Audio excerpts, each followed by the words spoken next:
오늘 시대수망 10장의 광야에 외치는 소리라는 부분에 있는 말씀을 함께 묵상하겠습니다. 침례 요한에 대한 내용인데요. 우리가 누가복음 1장 15절로 17절에 있는 말씀을 읽었습니다. 자, 이 말씀에 보면 침례 요한은 어떤 인물이라고 소개하고 있나요? 침례 요한은 어떤 사람이에요? 누가복음 1장에는 침례 요한에 대해서 그는 정말 하나님께 대하여 훌륭한 인물이다 라고 말하고 있어요. 공동 번역에는 이렇게 나오거든요. 그는 주님 보시기에 훌륭한 인물이었다. 어떤 사람이 훌륭한 사람이에요? 우리는 훌륭한 사람 하면 보통 위인이라고 얘기를 합니다. 전에 집집마다 보면 세계 위인 전집 한 줄은 꼭 꽂혀 있죠. 부모들의 바람이죠. 내 자녀가 그러길 바라는 거. 저희 집에도 있었거든요. 그들은 대부분 어떤 사람들이죠? 대부분 매우 헌신적인 인물이거나 인류 발전에 자신의 삶을 희생했던 그런 인물들 아니에요? 그래서 사람들이 그런 인물들을 존경하고 책으로 만들어서 기억하려고 하는 거죠. 그런데 요즘에 와서는 이런 위인의 기준이 많이 달라진 것 같아요. 위인이라고 생각되지 않는 사람들까지도 다 책으로 출판되더라고요. 물론 주관적인 기준이겠지만 요즘 사람들이 생각하는 위인의 기준은 옛날과 다른 것 같아요. 제가 볼 때 요즘 사람들이 생각하는 위인의 기준은 인기가 아닌가 싶어요. 인기. 누구라도 인기가 있으면 위인이 되는 것입니다. 누구라도 어떤 이유에서든지 유명해지면 그 사람이 좀 못된 사람이어도 많은 사람을 죽였어도 사람들을 웃기는 직업에 불과하더라도 잘생기고 돈만 많아지면 자연스럽게 유명해지고 위인이 되는 거예요. 그리고 다 책이 나와요. 요즘은 살아있는 사람도 다 위인전을 내버리대요. 희한해요. 만약에 그렇다면 저나 여러분도 혹시 이렇게 유명해지면 위인이 될 수 있어요. 어떤 이유에서건 우리가 유명해진다면 어쩌면 우리 이름으로 된 책이 나올지도 몰라요. 그래서 아마 요즘 사람들이 남녀노소를 불문하고 다 브이로그하고 유튜브, 트위터 어떻게든 자기 일을 좀 유명해지게 해보려고 안간힘이잖아요. 거짓말도 다 섞어가면서 얼굴도 바꾸고 가짜 사연 만들고 유명해지려고. 자, 그러나 사람들의 양심은 알고 있죠. 정말 훌륭한 사람이 누구인가? 누가 정말 훌륭한 사람인가? 사람의 양심은 알아요. 누구예요? 남을 위해 희생하는 사람이죠. 양심은 알고 있잖아요. 자기 욕심을 추구하지 않는 사람이겠죠? 그런 사람이 정말 훌륭한 사람이잖아요. 유명한 사람 아니라. 정직하게 생각해 볼 때 정말 훌륭한 사람이란 인간들의 기준으로 평가할 수는 없는 것 같아요. 하늘이 평가할 때 위대한 것은 부나 직위, 귀족 가문 또는 지적인 재능이 아니다. 하나님은 도덕적인 가치를 소중하게 여기며 사랑과 순결의 속성을 높이 평가하신다. 침례 요한은 하늘이 평가하는 기준으로 볼 때 굉장히 위대한 사람이었습니다. 정말 위대한 사람이에요. 그의 인생은 매우 짧았고 그가 산 세상은 화려한 삶이나 높은 지위와는 전혀 상관없는 사람이었는데 또한 그의 인생은 보통 사람들이 보기에는 정말 재미없는 인생이었는데 그의 죽음은 사람들이 볼 때 정말 비참하기 짝이 없는 그런 인생이었는데 그는 하늘의 관점으로 볼 때 정말 위대한 사람이었죠. 침례 요한. 오히려 세속적인 부나 지위를 그리고 힘을 갈망하는 사람들에게는 침례 요한이 아니라 헤롯 같은 사람이 위대한 사람 아니에요? 네. 왕이고 높은 사람이고 돈 있고 다른 사람을 위험에 떨게 하고 그런 사람이 위인이죠. 헤롯 같은 사람. 침례 요한은 그와는 전혀 딴판인 인물이죠. 침례 요한은 주 앞에서 훌륭한 사람이었습니다. 세상이 위대하게 여기는 화려한 복장으로 꾸민 사람들은 어디에 있어요? 예수님의 말에 의하면 왕궁에서나 가서 찾아봐라. 왕궁에. 요즘 말로 하면 그런 사람들은 다 어디 있어요? 요즘 말로 하면 방송국에 있죠. 홈쇼핑에 있고. 그렇게 잘 차려입은 사람, 임금님처럼 차려입은 사람 다 방송국, 홈쇼핑 이런 데 있는 거 아니에요? 유튜브 속에나 있겠죠. 요한은 광야에 있었습니다. 거기에는 어떤 화려한 조명이나 쾌락을 갈망하는 사람들은 전혀 없는 곳이었어요. 빈들. 그 시대가 비록 자동차가 없고 기차가 없어도 그 시대에도 화려한 세상은 있었을 거 아니에요. 그 시대에도 출세는 있었을 거 아니에요. 침례 요한은 낙타토롯을 입었습니다. 그게 어떤 옷인지 우리는 잘 몰라요. 우리는 안 입으니까. 낙타가 어떤 털인지 우리는 잘 모르니까. 자, 그런데 확실한 건 그게 그 시절의 최신 유행은 아니었을 거예요. 그가 살았던 1세기 유대 나라도 부유층은 가벼운 옷을 선호했대요. 왜냐하면 덥고 뜨거운 태양 때문에 그걸 어떻게든 가리고 시원해야 되는데 그러려면 세마포, 요즘 말로 하면 아마, 린넨이 굉장히 인기 있는 섬이었어요. 근데 이게 워낙 비싸가지고 부자들 아니면 입질 못했다는 거죠. 그래서 일반 사람들은 염소나 양의 가죽으로 된 옷을 입었어요. 그 침례 요한의 의복은 가난한 서민들의 옷이에요. 그는 세상을 즐기고자 하는 목적을 갖지 않았습니다. 그게 오늘 우리와 다른 점이죠. 우리도 하나님을 섬기지만 우리는 세상을 즐기려는 마음도 가지고 있잖아요. 그래서 많은 그리스도인들도 재림신자도 좋은 차 타고 싶어하고 더 넓은 집에 가고 싶어하고 남들보다 돈벌이 많이 하고 싶어하고 명품 입으려고 하고 왜요? 그러니까 세상 즐기고 싶으니까. 침례 요한은 우리와 달랐죠. 그 당시에도 명문 학교는 있었어요. 그때에도 출세가 있었죠. 그러나 침례 요한은 이런 것과는 전혀 거리가 먼 삶을 살았어요. 그는 사람들이 생각하는 화려함, 위대함, 부요와 사치와는 멀리 떨어져서 살았습니다.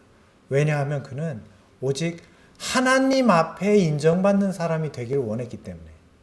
하나님 앞에. 그래서 침례 요한은 세상을 갈망하는 눈으로 바라보지 않았고 오히려 항상 하나님 앞에 서 있는 인생이 되고자 했어요. 그는 사람들로부터 인기나 인정을 얻으려고 하지 않았지만 그런 사람들에게 자기가 믿는 하나님의 뜻을 전해주고자 봉사하는 삶을 살고자 기도했던 사람이죠. 그게 침례 요한이에요. 요한은 위로부터 내려오는 지혜에 마음을 열었다. 그의 인생은 세상 사람들이 보기엔 참 이상한 인생이죠. 보잘것없는 모습으로 지도자 출신의 자제가, 명문 자제가 제사장 집안의 아들이었는데 그것도 독자, 그것도 천사의 고지를 받아서 태어난 사람. 그걸 제사장들이 다 알아요. 성전에서 천사를 받기 때문에. 얼마든지 유명하게 될 수 있었는데 그는 보잘것없는 모습으로 살다가 짧은 인생일 뿐만 아니라 비참하게 죽어요. 더러운 자들에 의해서 기생 한 명의 춤값으로 그냥 목이 잘리잖아요. 젊은 나이에 요절한 거잖아요. 얼마나 비참해요. 그러나 침례 요한은 하늘의 안목으로 보았을 때 가장 위대한 사람이었어요. 예수님께서 직접 그에 대하여 여자가 낳은 사람 중에 그처럼 훌륭한 사람은 없었다라고 예수님이 어떻게 이렇게 한 사람을 극찬하신 경우가 또 있어요? 없어요. 요한은 언제나 그 마음을 하늘을 향해서 열었던 사람이에요. 그래서 참된 위대함이란 그 마음이 어디를 향해 있는가? 그 인생의 목적이 영원한 것을 향하는가, 그렇지 않은가에 달려 있는 거예요. 그게 진짜 위대함이에요. 많은 기독교인들이 침례 요한은 왜 그런 이상한 삶을 살았을까? 의문을 갖죠. 예수 믿어도 잘 되고, 예수 믿어도 복 받고, 예수 믿어도 큰 집 살고, 예수 믿어도 부잣집은 부잣집끼리, 중산층은 중산층끼리, 가난한 사람들은 가난한 사람끼리 어울려야 된다고 인간들은 생각하는데, 침례 요한은 이상하게 살았죠. 이상하게 먹고, 이상하게 입고, 이상한 곳에 살고. 그러면 이제 우리는 알 수 있죠. 그는 왜 그렇게 이상하게 살았을까? 왜 그랬을까요? 주석에는 이렇게 말합니다. 침례 요한은 날 때부터 나시린이었다. 나시린은 항상 식욕과 정욕을 엄격하게 원칙에 복종해야 했다. 침례자 요한에게 맡겨진 중요한 일에 정신적인 힘과 영적인 통찰력이 요구되었는데, 이는 그가 당대의 백성들 앞에 모본이 되기 위해서 서야 했다. 어떤 모본? 그리스도를 기다리는 자의 모본. 침례 요한이 왜 그렇게 이상하게 살았대요? 그는 나시린이었대요. 무엇이 나시린입니까? 나시린은 태어날 때부터 하나님께 바쳐진 사람을 나시린이라고 해요. 그래서 나시린이 되기로 서약한 사람, 혹은 부모에 의해서 서약된 사람은 먹는 것, 사는 것, 생각까지도 자기 마음대로 할 수가 없었어요. 그렇게 하겠다고 결심한 사람만 나시린이 돼요. 평생. 성경에 또 이런 나시린이 있나요? 기억나는 사람 있으세요? 네, 맞아요. 삼손이죠. 삼손. 자, 그런데 삼손은 하나님이 그를 나시린으로 부르셨는데 본인은 정작 안 그러고 싶은 거예요. 내가 왜 이래야 되냐? 나 힘도 센데. 본인은 그런 삶을 원치 않는 거예요. 끊임없이 마음대로 하죠. 자기 마음대로. 그래서 그가 말년에는 회개하고 하나님께로 돌아왔지만 그의 삶은 결코 훌륭한 인생이라고 말할 수가 없어요. 반면에 요한은 어때요? 정말로 나시린이죠. 아, 나시린은 이런 사람이구나. 딱 보면 알 수 있는 사람이 침례 요한이에요. 아, 이렇게 살아야 되는구나. 하나님 앞에서 훌륭한 사람이죠. 그는 어떻게 그러면 이렇게 처음부터 끝까지 하나님께 바쳐진 삶을 살 수 있었을까? 우리는 참 의문스럽죠? 오늘 우리에게 요구되는 삶이 어떤 것입니까?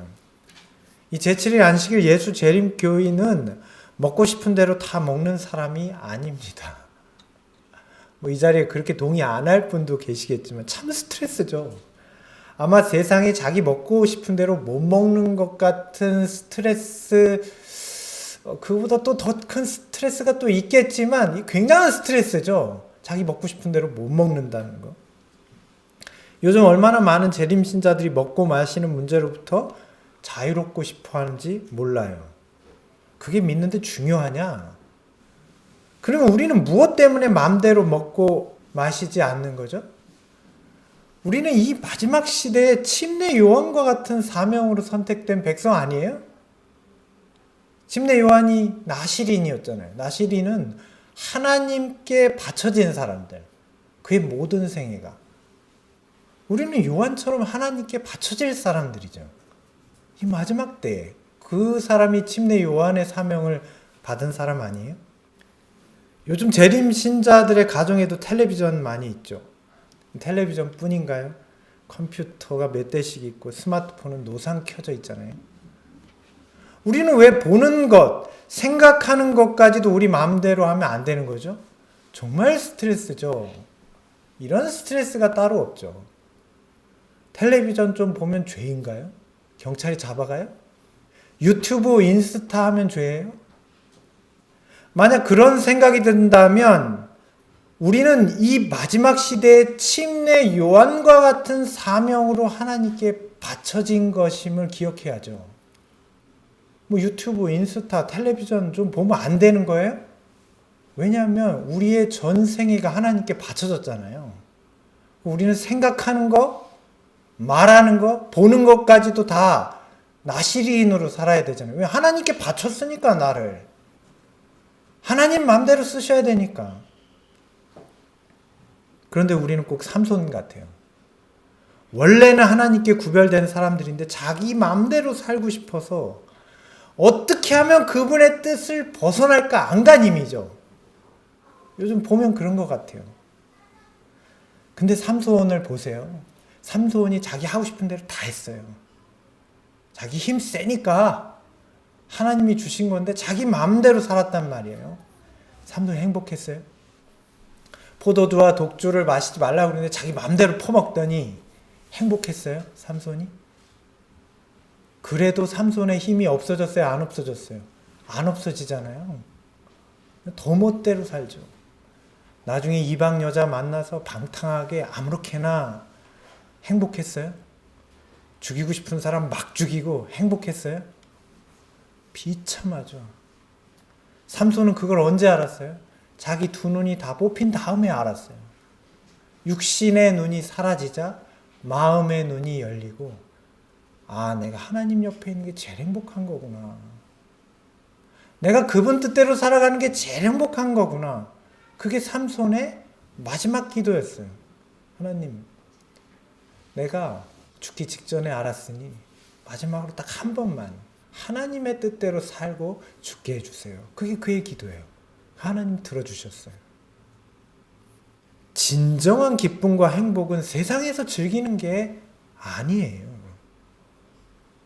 하나님 떠난 삶은 절망적이에요. 그게 아무리 유튜브, 인스타, 세상에서 인기를 얻어도 모르겠죠. 젊은 세대들은 잘. 근데 여러분도 50대가 딱 되고 나면 알 거예요. 새로운 게 하나도 없어요. 뭘 봐도. 뭘 들어도 다 그저 그래요. 어떤 연애 얘기를 듣고 어떤 명품 뭐 좋은 거 아무 얘기 다 들어도 다 그게 그거예요. 진정한 기쁨과 행복은 그런 데 있지 않아요.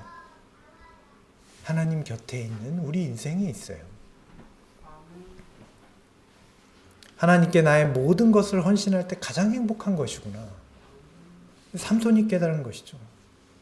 그럼 요한은 어떻게 이렇게 완전히 하나님께 바쳐진 삶을 살 수 있었을까요?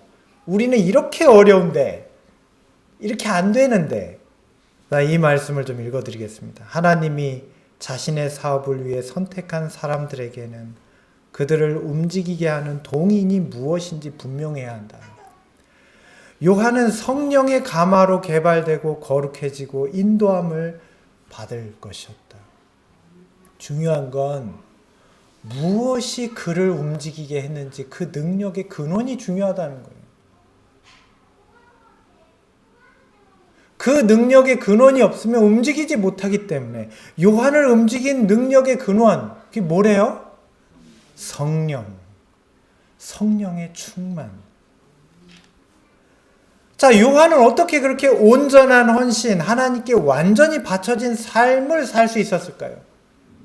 요한에게는 어린 시절이 없어요? 요한에게는 욕심이 없었을까요? 요한은 성질 없어요? 요한은 사춘기 없어요? 요한은 육신의 욕망, 이생의 자랑 이런 거 없어요? 요한은 어떻게 그런 시절을 다 지날 수 있었을까요? 성령 충만했기 때문에.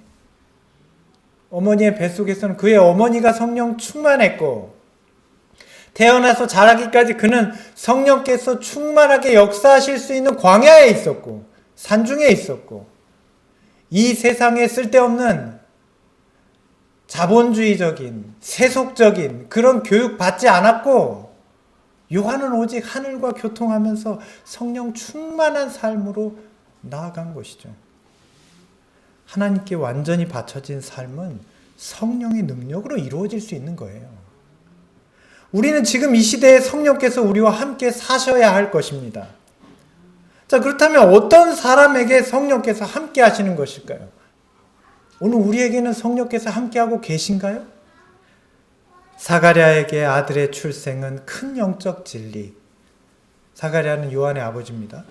곧 우리가 느리게 배우고 쉽게 잊어버리는 진리를 가르치기 위한 것이었다. 우리 스스로는 아무런 선을 행할 수 없다. 그러나 우리가 할 수 없는 것도 순복하고 믿는 영혼 속에서 하나님의 능력으로 말미암아 이루어질 것이다. 영적 생명을 낳게 하고 우리로 의로운 행실을 할 수 있도록 능력을 얻게 되는 것도 믿음으로 말미암아 되는 것이다. 성령께서는 그 믿는 자에게 함께 하시는 것입니다. 무엇을 믿는 자입니까? 예수를 믿는 자를 말하는 것입니다. 오늘 저와 여러분은 예수님을 믿는 사람들입니까? 정말 기초적인 질문이죠. 무엇이 예수를 믿는 것입니까? 사람들은 말합니다. 예수를 믿으니까 교회 나오는 거 아니냐? 예수를 믿으니까 술, 담배를 끊는 것이고, 예수를 믿으니까 헌금도 내는 것이고, 예수를 믿으니까 이렇게 참고 사는 것 아니냐? 사람들은 그렇게 말해요. 자, 그러면 지금 예수를 믿으니까 우리가 침례 요한처럼 우리를 완전히 하나님께 바쳤어요? 성령께서 오늘 우리와 함께 하십니까? 안 그런 것 같아요. 그러면 우리는 지금 예수를 믿는다고 하는데 침례 요한과 같이 하나님께 우리 자신을 완전히 바치지 않잖아요.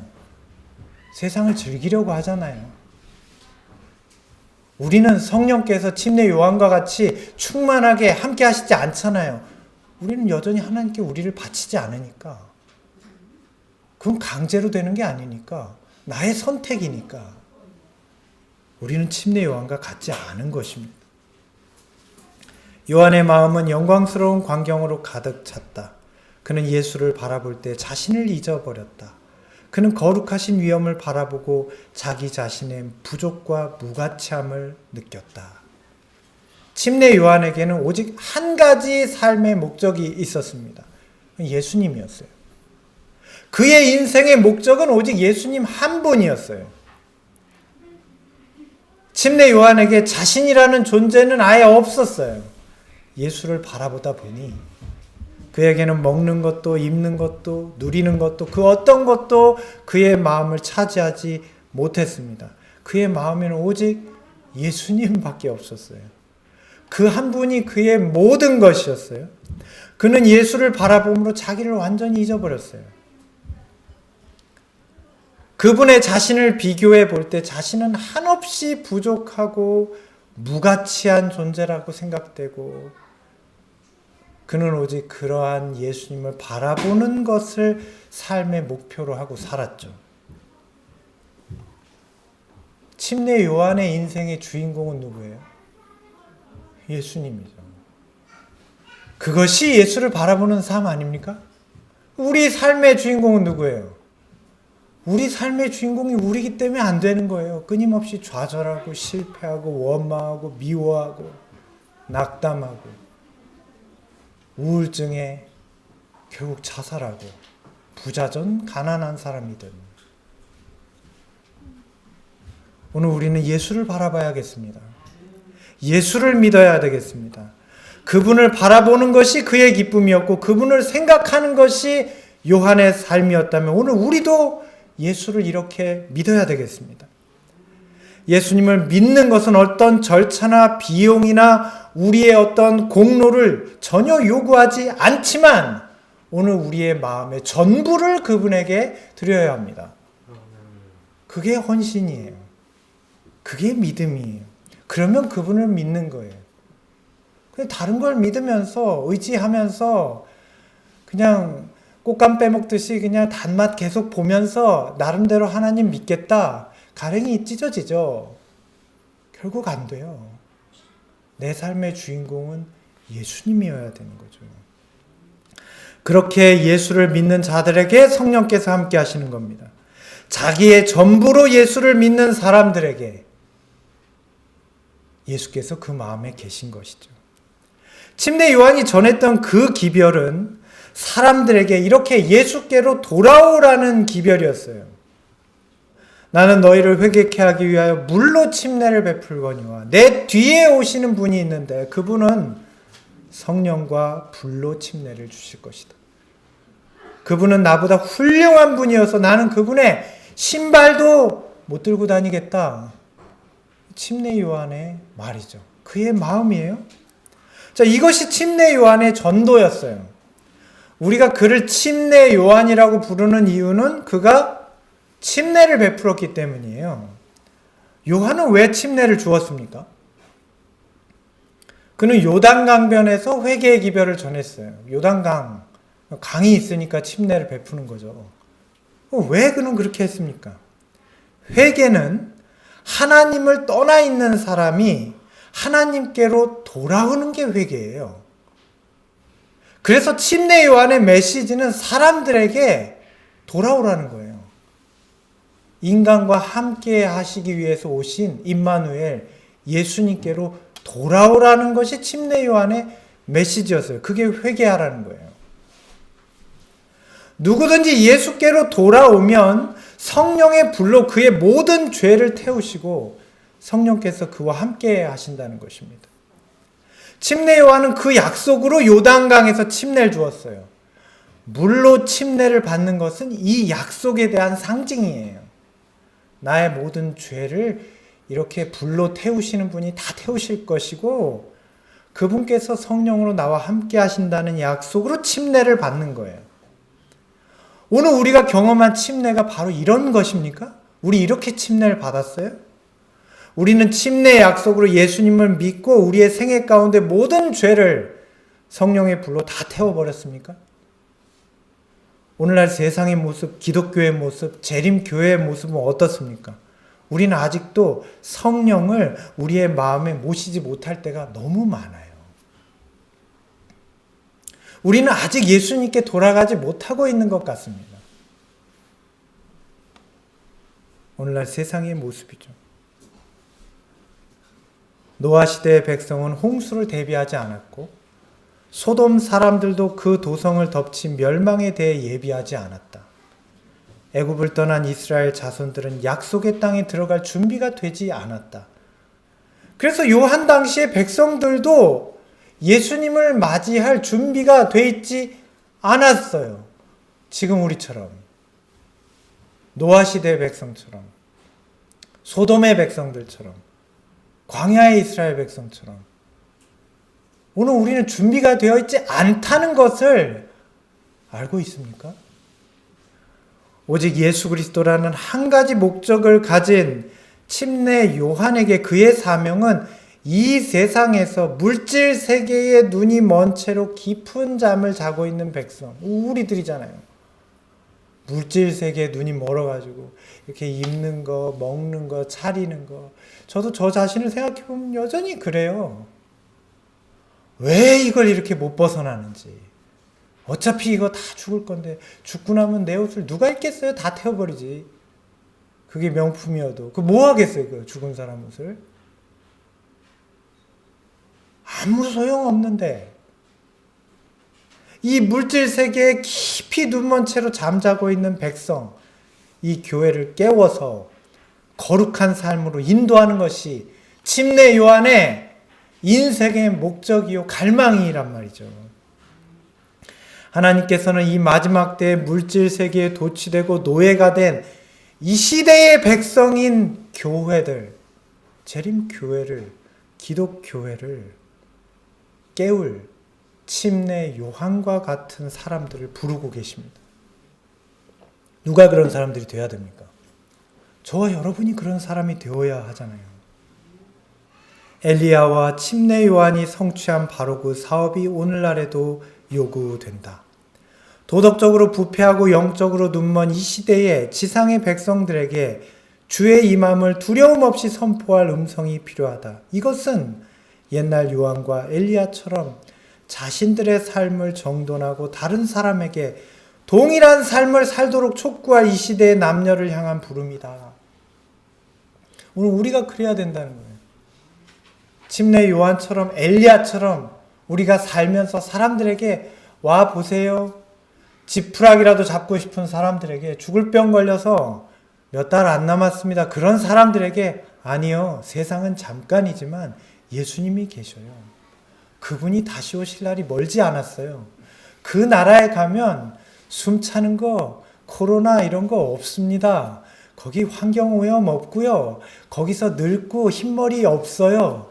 거기 가면 우리는 다 다시 생기를 가지고 미워하지 않고 질투하지 않고 시기하지 않으며 이 세상에 절망과 낙담이 없고 공무원 시험 준비, 그 다음에 회사에서 시달림, 주식 투자, 실패, 애인한테 채이는 거 이런 거 없는 세상에서 영원히 행복할 거예요. 그럼 지푸라기라도 잡는 심정 사람들은 다 기뻐할 거 아니겠어요? 내가 그렇게 말해줄 수 있다면, 내 삶이 그러하다면 오늘 저와 여러분이 그렇게 되어야죠. 침례 요한처럼 우리를 그렇게 부르시는 거죠. 그래서 우리에게 현대 진리를 주셨고, 그래서 우리를 거룩한 삶으로 부르시고, 먹는 것, 입는 것, 생각하는 이 모든 것을 하나님께 바쳐진 사람으로 살라고 하시는 거 아니에요? 그런데 우리 중에는 침례 요한처럼 사는 것이 너무나 큰 부담이라고 생각하는 사람들이 많이 있는 것 같아요. 어떻게 그렇게 사냐? 인간이. 도대체 무슨 재미로 사냐, 세상을? 그러면 삼겹살 정도는 먹어줘야지. 소주 한 잔은 먹어줘야지. 먹는 재미도 없이, 입는 재미도 없이, 세상에 돈 쓰는 재미도 없이 뭐 때문에 사냐? 우리는 지금 먹는 재미, 입는 재미, 돈 쓰는 재미가 쏠쏠하게 살고 있어요? 지금 세상은 보세요. 다 죽겠다잖아요. 담배 제한된 장소에서 안 피우면 벌금이에요. 4사람 이상 모이면 안 돼요. 여행 마음대로 못 가요. 세상을 보세요. 지금 우리가 어떤 세상에 있는지, 그게 쏠쏠한 재미인지. 아직도 한쪽에서는 먹는 것 때문에 먹어서 죽겠다고 그러고 다 병들고, 다른 쪽에서는 먹을 게 없어서 또 죽겠다고 그러고, 그게 우리가 사는 세상 아니에요? 사람들이 제일 죽겠다고 그러는 거 다 돈 때문에 그런 거 아니에요? 돈 그러는데 다 돈 때문에 죽겠다잖아요. 돈 많은 사람도 돈 때문에 죽겠다고 그러고, 돈 없는 사람은 돈 없어 죽겠다고 그러고. 도대체 이런 세상에 무슨 재미가 있다는 거예요?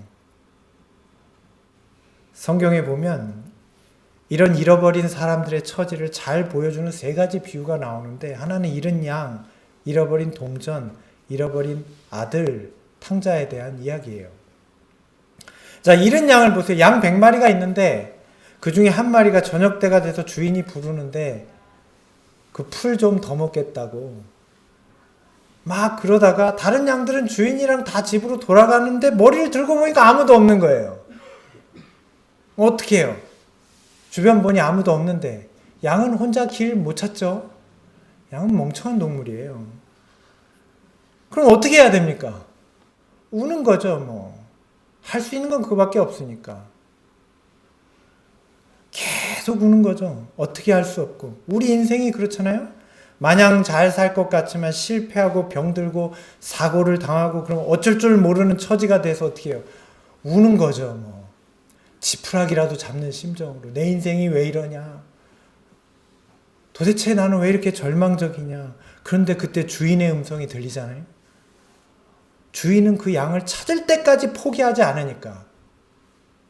예수님께로 돌아가는 게 행복입니다. 그분은 그렇게 찾고 계세요.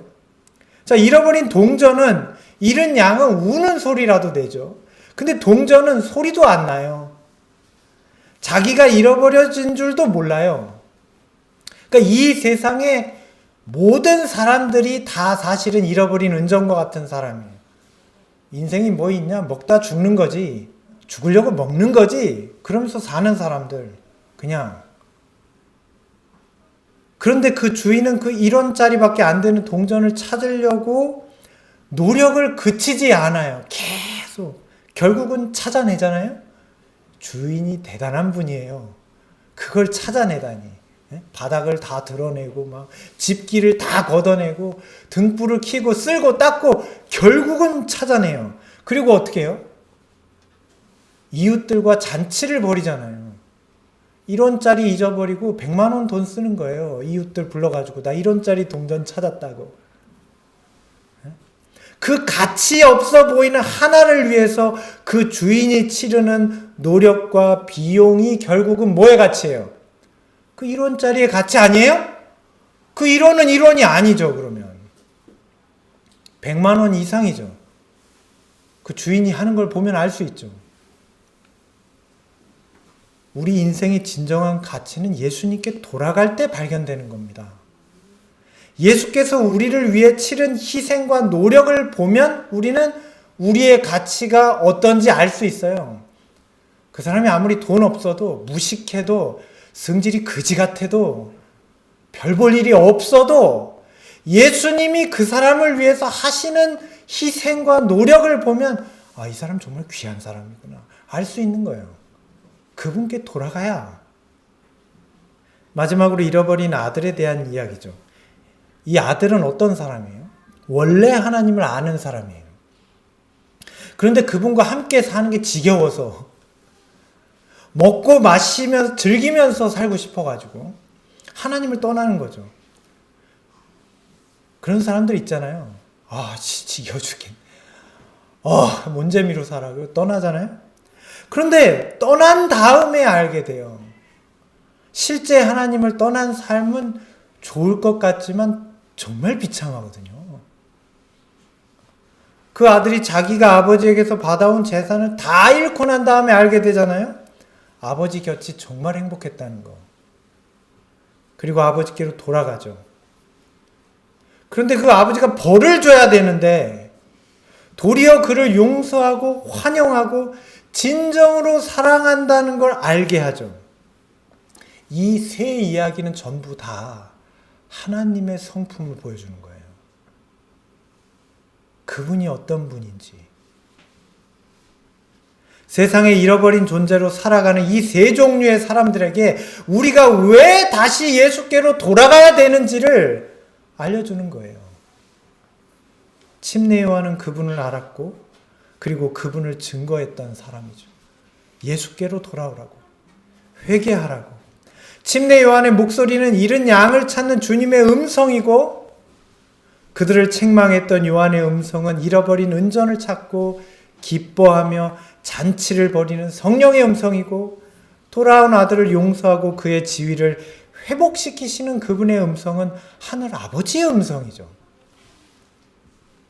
하나님의 음성은 기본적으로 잃어버린 사람들을 찾는 음성이에요. 이것이 그분의 품성을 보여주는 것이죠. 침례 요한은 이렇듯 인류를 찾고 부르시는 하나님의 음성을 세상에 전해주었고 그것을 자기 인생의 목적으로 하는 삶을 살았던 것입니다. 그것이 메시아의 길을 예비하는 자의 모습이에요. 회개하라 천국이 가까웠느니라. 이미 도끼가 나무 뿌리에 놓였으니 좋은 열매를 맺지 아니하는 나무는 찍혀 불에 던지리라. 그러니 회개하고 침례를 받고 메시아가 오실 때 그분을 영접해라. 그게 침례 요한의 기별이죠. 이 마지막 때에도 침례 요한이 전했던 것과 같은 기별이 다시 외쳐지게 될 것입니다. 회개하라. 주님의 재림이 가까웠다. 주님께서 이 세상 사람들을 심판하시고 그 합당한 열매를 맺지 않는 자들에게 성령의 늦은 비로 침례를 받고 재림하실 예수님을 맞이하지 못하는 자들은 불행한 자들이다. 그분을 맞이해라. 이 마지막 때의 메시지죠. 오늘 그 기별이 우리에게 있습니까? 우리는 그걸 깨닫고 전해줄 수 있는 사람들입니까? 하나님이 우리에게 고난을 왜 주실까요? 이제 우리는 시련과 고난의 때로 들어가려고 하는데 왜 사랑한다고 하시면서 고난과 시련 주시는 거예요? 우리를 책망하시는 거죠. 우리의 교만을. 우리가 세속적인 욕망을 버리라는 거죠. 우리가 죄 가운데서 벗어나도록 시련과 고난을 통해서 세상의 쓴맛을 보여주는 거죠. 엄마가 아이 젖댈 때 쓴 거 바르는 것처럼 떨어지라고 이제 세상에서 쓴맛을. 우리가 아이가 잘못하면 회초리 대잖아요? 그 아이가 울면서 잘못했다고 뉘우치면 어떻게 해요? 용서하고 다시 감싸주잖아요. 침례 요한이 이런 음성인 거죠. 침례 요한을 통해 회개의 침례를 받았던 모든 사람들은 그래서 다 예수께로, 그분이 수고하고 무거운 짐진 자를 오라고 하실 때 다 그분의 음성을 듣고 온 겁니다. 죄를 책망하고 교만과 야심을 부끄럽게 한 그 음성이 부드러움 동정의 말로 내가 너를 위하여 무엇을 하여 주기를 원하느냐라고 물으신다. 우리는 이 마지막 시대의 침례 요한과 같은 그 음성을 듣고 귀 기울이는 자가 되어야 되겠습니다. 잃어버린 자를 찾는 하나님의 음성, 성령의 호소를 듣는 사람이 되어야 되겠습니다. 오늘 우리에게 들려지는 하나님의 음성은 무엇입니까? 이런 얘기가 있어요. 어떤 사람이 고속버스를 타고 이제 떠나는데 그 버스 안에 사람들이 가득 타고 있어요. 그 중에는 어디론가 여행을 떠나는 들뜬 젊은 남녀들이, 또 가족과 친구를 만나러 여행하는 사람들이 가득해요. 저마다 들떠 있는데 그 중에 유난히 눈에 띄는 한 사람이 있어요. 다 칼라인데 한 사람만 회색이에요. 그 분위기가. 그 사람은 버스 창가를 내다보면서 단 한 번도 눈을 돌리지 않아요. 표정은 아주 우울하고 아무 표정도 없고 아무 말도 없이 그냥 회색처럼 보이는 사람. 그 모습을 본 젊은 남녀들이 내기를 해요. 야, 저 사람 사연 맞추는 사람이 이기는 거다. 그리고 서로 말하죠. 저 사람 오래도록 배를 타던 선장일 거다. 퇴역한 군인이다. 가족과 사별하는 사람이다. 이렇게 다 내기하는 거예요. 근데 그 중에 한 명이 궁금증을 이기지 못하고 가서 물어봅니다. 왜 그렇게 우울하냐고. 대답 안 하죠. 한참 지났는데 그 사람이 망설이다가 이렇게 얘기해요. 사실은 내가 며칠 전에 교도소에서 출소한 사람이라고. 4년 전에 우발적인 범죄를 저질렀는데 죄를 뉘우치고 반성하는 중에 모범수가 돼가지고 갑자기 가석방이 돼서 집에 가는 길이라고. 그런데 그 사람한테 젊은 아내가 있다는 거예요. 3년 전에 이렇게 편지를 썼대요. 감옥 간 지 1년 만에. 당신은 훌륭한 여인이고 젊고 아름다우니 나 같은 놈은 빨리 잊어버리고 좋은 사람 만나서 재혼하라고. 그랬더니 3년 동안 편지가 없더래요. 그래가지고 그냥 포기하고 있었는데 갑자기 가석방이 된 거죠. 그래서 이제 가석방이 돼서 돌아가기 일주일 전에 편지를 썼어요. 마지막으로 아내에게 내가 이렇게 갑자기 가석방이 돼서 집에 돌아가는데 그래서 당신이 황당하겠지만 혹시 나 같은 사람을 여전히 받아줄 수 있다면 집 앞에 그 떡갈나무에 노란 손수건 하나만 걸어달라고.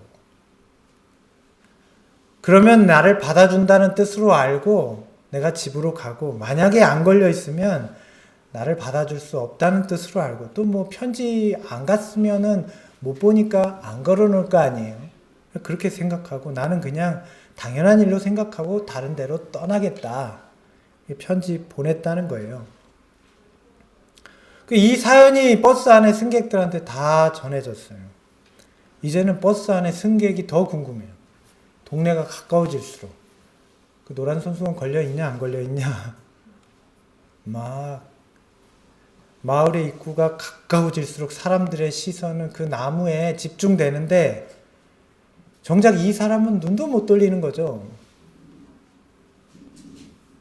그런데 잠시 후에 막 버스 안에서 박수와 탄성이 나와요. 저길 보라고. 저기를. 나무 하나가 있는데 50개인지 100개인지 전부 다 노란 손수건이에요. 하나만 묶여있으면 혹시 못 볼까봐, 지나칠까봐. 예수님의 십자가가 왜 그렇게 높이 들렸어요? 혹시 인류가 모를까봐, 그냥 지나칠까봐. 그분의 생애는 우리에게 하나님이 어떤 분이신지, 우리가 어떻게 살기를 원하시는지를 직접 보여주시는 거죠. 만약 내가 구원받을 수 있을까 의심스럽다면 십자가를 생각하세요. 아, 저 십자가가 저분의 마음이구나. 이것이 사실 감정과 선택으로 나에게 받아들여지는 것이 믿음이겠죠? 그러면 내 마음에 그분이 새겨지는 것입니다. 아, 이 낮고 형편없는 나를 위해서 저렇게 높고 위대하신 분이 죽으셨구나. 나 같은 죄인 위해서. 나 같은 의미 없는 인생을 귀하게 여기시는구나. 그게 깨달아지면 그분이 마음에 새겨지는 거죠. 오늘 우리가 그런 마음이라면 얼마나 그분께 감사하겠어요? 그분의 삶을 받아들이고 따르라는 것이 전혀 어렵지 않겠죠. 오히려 영광으로 여기겠죠. 세상을 포기하라면 할 것이고 목숨을 버리라면 버리겠죠. 오늘 저와 여러분이 모두 우리의 삶에 예수님을 목적으로 하시는 저와 여러분 되시기를 바랍니다. 그래서 우리가 이 마지막 시대의 침례 요한과 같은 사명으로 살아가게 되시기를 간절히 바랍니다. 이 말씀을 마치겠습니다.